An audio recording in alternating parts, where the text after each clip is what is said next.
کیا وقت کے حکمران کو غیر شرعی کام غیر شرعی کام نہ روکنے پر برا بھلا کہا جا سکتا ہے؟ نہیں بھائی، بالکل بھی نہیں کہا جا سکتا، بالکل بھی نہیں کہا جا سکتا۔ اگر وہ غیر شرعی کام کو نہیں روکتا تو اس کے لیے دعا کر سکتے ہیں آپ، یا اللہ اس کو ہدایت نصیب فرمائے، یا اللہ اس کو توفیق دے، یہ ان برائیوں کو ختم کرے، ان نافرمانیوں کو روکے، ان خرابیوں کو دور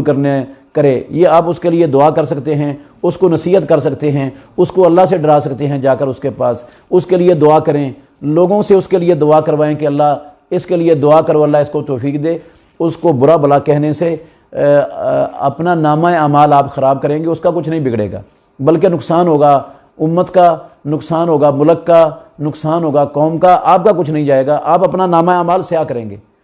تو اس لیے یہ درست نہیں ہے طریقہ، سلف کا طریقہ نہیں ہے یہ کہ وہ ان کی غلطیوں پر جو ہے نا ان کو برا بھلا کہیں، ان کو گالیاں دیں، بلکہ ان کی اصلاح کرنی چاہیے یا ان کے لیے دعا کرنی چاہیے۔ جو اصلاح کا اسلامی طریقہ ہے اس کو اپناتے ہیں۔